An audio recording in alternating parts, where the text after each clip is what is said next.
Hello everyone and welcome to the final episode of Just the Tips, where we are of course talking all about Virgin Island. On this week's episode, it's all about escalation, and let me tell you, they did not disappoint. Let's get into it. We've seen our Islanders and our sex coaches interact over the series. What's something that you're going to take away from watching how the sex coaches have done their work?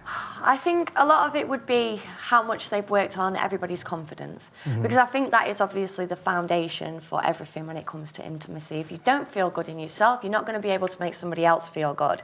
Now, looking at some of the Islanders, it's absolutely incredible to see not only how far they've come on, but how the experts have actually tailored each experience to each person. For example, we've got Dave, who was very, very shy about his body, and rather than just saying, you're on TV, you need to do this, you need to take your clothes off, they've really, really put some care and compassion into it. I wish I had somebody a few years ago to show me what did what. Like, it was only recently that I realised the penis wasn't even that sensitive. In fact, I think it was when I was watching this. Yeah, I was exactly. like, what? I can slap it? Yeah. All right. Even we learned something. Yeah. We see Dave have a one-to-one with Kat, who he has gotten a good relationship with, and the topic of oral sex comes up, and reciprocal oral sex, so, you know, both people doing both roles. And that's, of course, like another layer, another aspect to intimacy and sex with another person. Do you think oral sex can be more intimidating than all the way sex? Yes. I'm very intimidated by oral sex. It's just, I don't know how to put this in the most non-disgusting way ever. It's just all of their senses are up in your genitalia, right? So you've got the smell, you've got the taste, you've got the seeing, I guess you've got the hearing. I don't know what, the ocean maybe. I don't know what you're going to hear. But it's just so scary because obviously it's the most intimate part of your body and they're going to be able to get all of it once they're down there. So for me, it's always been terrifying. I've always been like, oh, what if I smell like tuna? What if I smell like tuna? Like, it makes me so self-conscious. So I will only do oral sex if I've just got out of the shower. Okay. And yeah, and it kind of is a blocker because when you go to have sex and you've had a busy day or whatever, and you want to feel it, like you really want to, it's like, oh, I can't do it right now. I can't because I don't feel fresh enough to do it. I feel like the other person's going to judge me. And obviously they're getting such an up-close view of your genitalia, then you start to panic about hair, moles, labia hanging out, the little balls of tissue that you get on your vagina after you've wiped. Like, it's just so much, whereas if it's just a penis going inside my vagina, then obviously the head's up here, you don't know what's going off down there, just hit it. So yeah, for me, very, very daunting. I imagine it was quite daunting for the Islanders as well. Absolutely.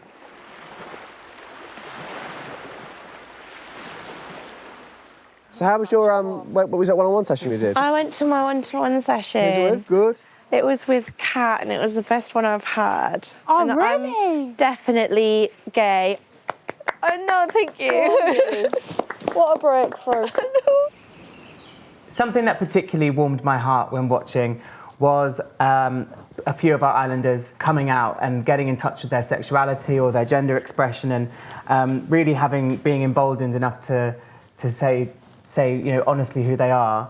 And often on television, in films, in media, a lot of queer stories are met with sorrow or pain or anger or bullying and things like that. And it was just really, really nice and refreshing to see somebody come out and the whole group applaud, and then it kind of move on and it not be, you know, there was no big deal. Exactly. Yeah, it's okay. It's just the same as, I mean, people never have to come out as straight. Do you know what I mean? I don't understand why people have to come out as gay. We should be on that level now where we shouldn't even be asking. It's none of our business unless we're going to be having intercourse with them ourselves, if you know what I mean. So the lack of judgment in the island was just absolutely perfect, and I think that's how it should be for everybody coming out.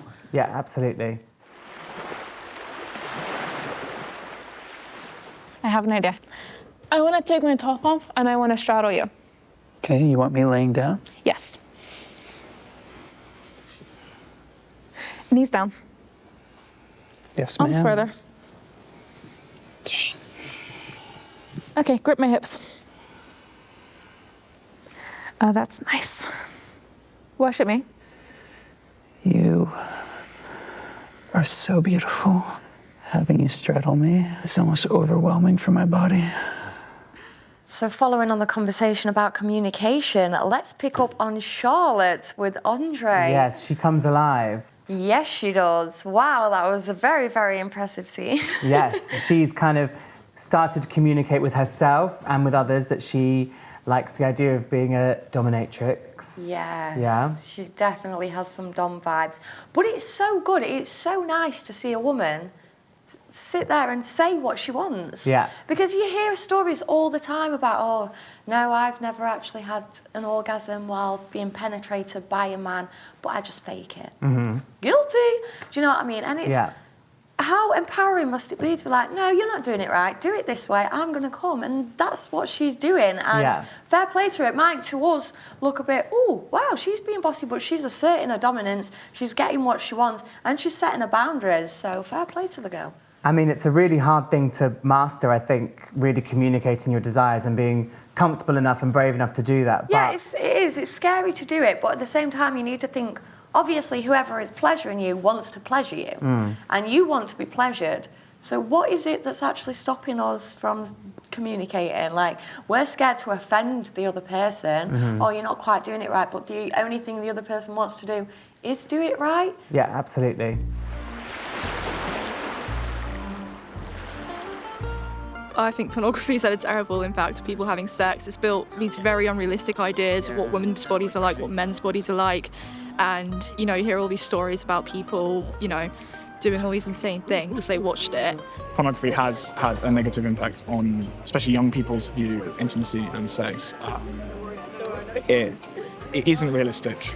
I guess that's the only way you can put it, really, is that it's not realistic, it's exaggerated. It's not a joint thing. It's not about like, okay, we're together and we're enjoying this thing. It's very much about like what's seen on social media as like sexual.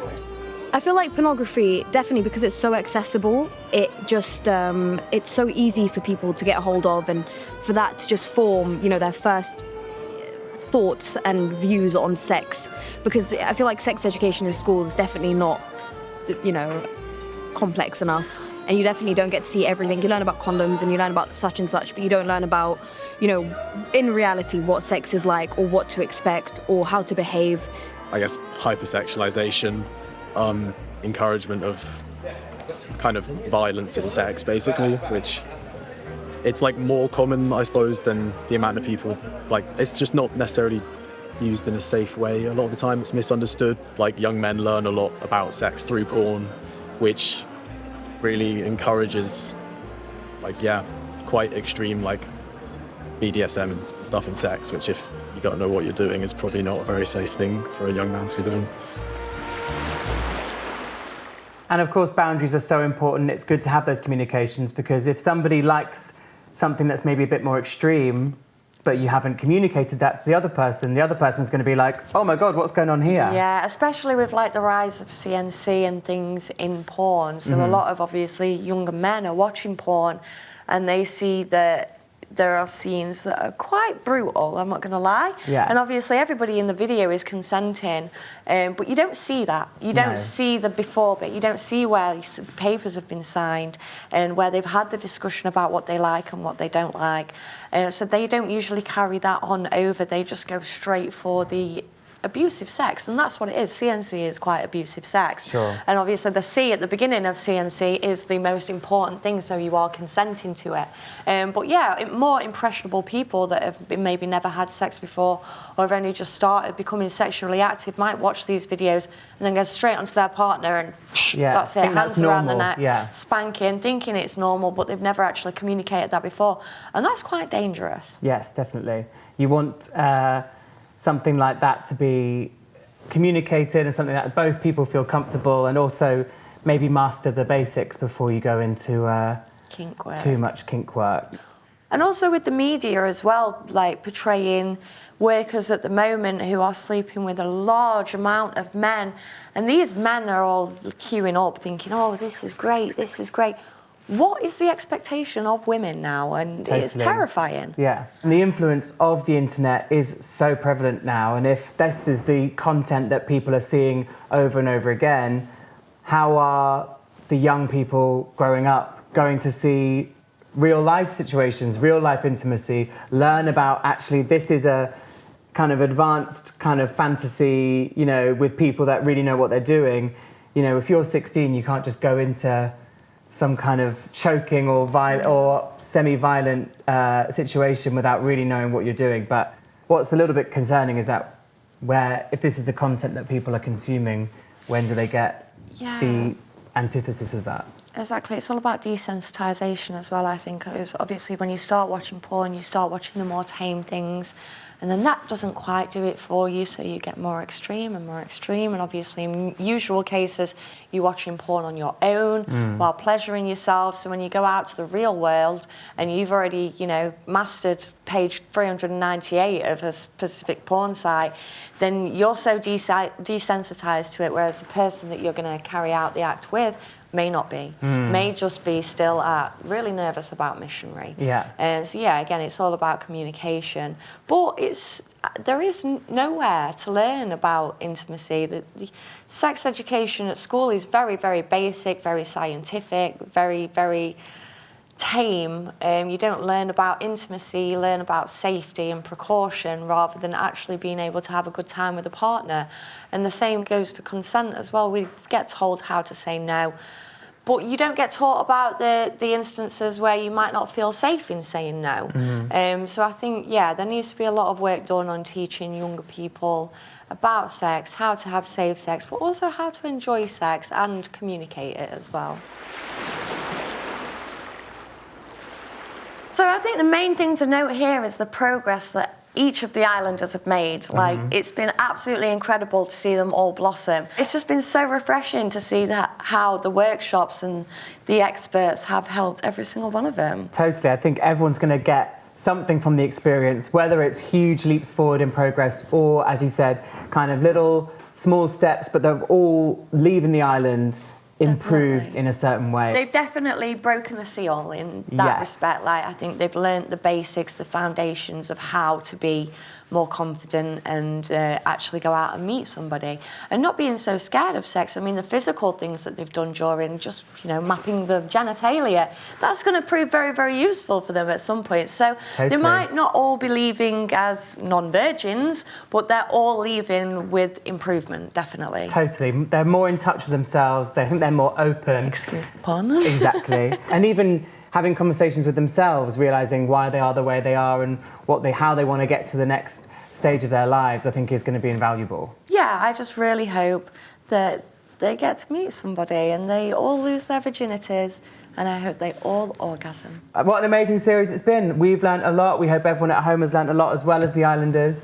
And maybe in a few years we'll be sex coaches on Virgin Island, who knows? And that was the last episode of Just the Tips. It's been an absolute pleasure. I'm Rebecca. And I'm Chris. That's all from us, and we wish you fabulous sex lives where all your fantasies come true.